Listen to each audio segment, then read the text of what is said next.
Pseudoscience was only codifying the practice of inbreeding, already popular within elites for millennia.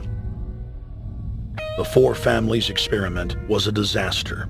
Within only 2 generations of inbreeding, close to 90% of their offspring either died at birth or were seriously mentally or physically handicapped.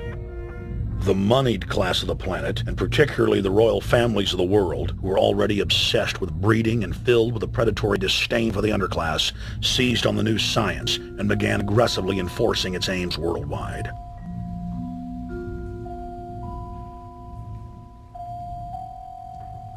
Biometrics appears to be a new science, but it was actually developed by Galton back in the 1870s as a way to track racial traits and genetic histories, and as a way to decide who would be licensed to breed. In 1904, the Cold Springs Harbor Research Facility was started in the United States by eugenicist Charles Davenport with the funding of prominent robber barons Carnegie, Rockefeller, and Harriman. In 1907, the first sterilization laws were passed in the United States. Citizens with mild deformities or low test scores on their report cards were arrested and forcibly sterilized. You're 17, aren't you, Alice? Yes, but what have you done with my folks? Well, we're trying to help them, Alice, and you too. They were taken to the hospital this afternoon. Hospital? Wasn't none of them sick this morning? We thought it necessary to present your family's case to the State Medical Commission. After an examination, they decided there was but one important action to take. To have your entire family sterilized. Why, what's that? I don't know what you're talking about. Now, in this state, we have a law which provides for such people to have an operation so there won't be any more children. I see. Now, we placed your brothers in institutions where they'll be properly cared for. You can go back to your job soon. I'll arrange to have held open for you. But I'm keeping my job. I'm not going anywhere. Now, you're going to the hospital too, Alice. And you mean they're going to stop me from having children ever? Exactly. I'm all right, I tell you. I won't go to any hospital. We don't want any trouble with you, young woman. If you refuse to go, the officer here will take you by force.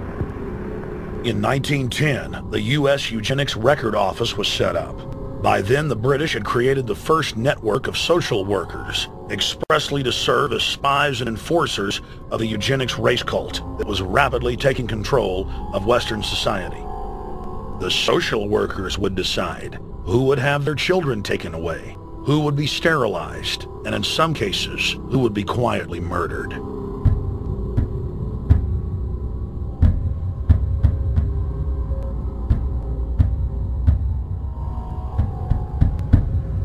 In 1911, the Rockefeller family exports eugenics to Germany by bankrolling the Kaiser Wilhelm Institute, which later would form a central pillar in the Third Reich. At the 1912 International Eugenics Conference in London, eugenics becomes an international craze and gains superstar status. The futurist and best-selling sci-fi author H.G. Wells had studied biology under top eugenicists and was spreading the new faith worldwide. In 1916, H.G. Wells' lover, Margaret Sanger, starts her promotion of eugenics in the United States. In 1923, Sanger receives massive funding from the Rockefeller family. Sanger wrote to fellow eugenicist Clarence J. Gamble that black leaders would need to be recruited to act as frontmen in sterilization programs directed against black communities.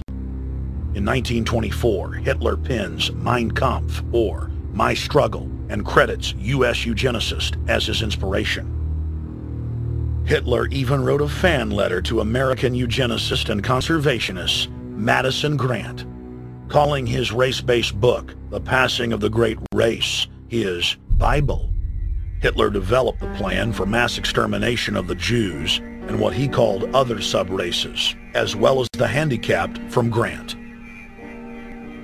By 1927, eugenics hit the mainstream. The so-called science was aggressively pushed through contests at schools, churches, and at state fairs. Churches competed in contests with big cash prizes to see who could best implement eugenics into their sermons. Major denominations then tell Americans that Jesus is for eugenics. That same year in the United States, more than 25 states passed forced sterilization laws, and the Supreme Court ruled in favor of brutal sterilization policies. When Hitler came to power in 1933, one of his first acts was to pass national eugenics laws, modeled after laws in the United States.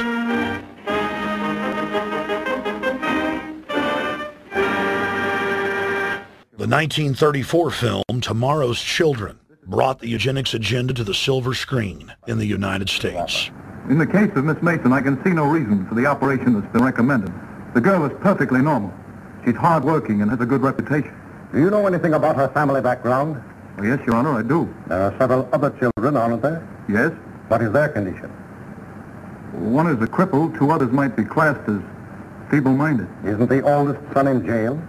Oh, yes, I believe so. And knowing all that, you still contend that this girl should be allowed to bring more people like that into the world? She's sound, Your Honor. She's not anything like the rest. Surely she should be given a chance to work out her own salvation. I can't agree with you, Doctor. Suppose she is normal. The chances are that her children will inherit the family taint. Isn't that possible? But, Your Honor, I'm sorry, Doctor. 3 generations of unfit are enough. Petition not allowed. By 1936, Germany had become the world leader in eugenics for taking effective actions to sterilize and euthanize hundreds of thousands of victims. The big 3 of American eugenics, Davenport, Laughlin, and Goethe, were dispatched by the Rockefellers to Germany, where they advised the Nazis on the fine-tuning of their extermination system.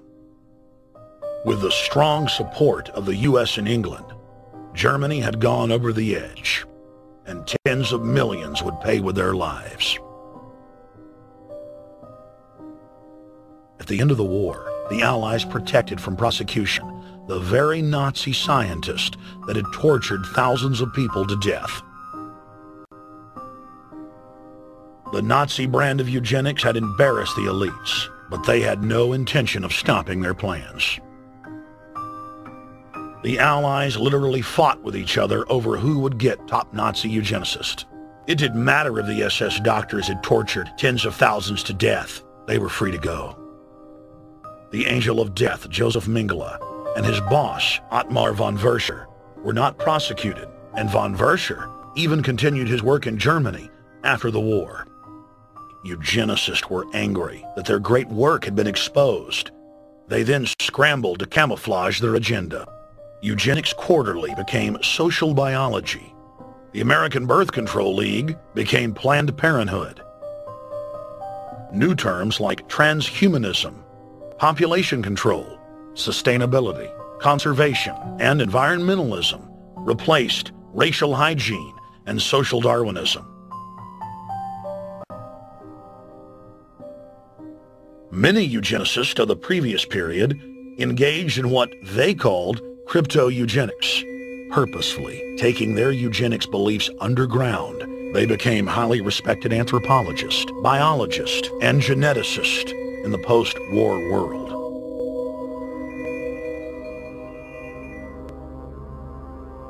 The Allies then smuggled thousands of Nazi scientists out of Germany and placed them in key scientific positions, ranging from bioweapons to rocketry throughout the military-industrial complex. The founder of IBM was a devout follower of Hitler. Thomas J. Watson had supplied his punch-card computers and IBM technicians to the Nazis for use in the death camps.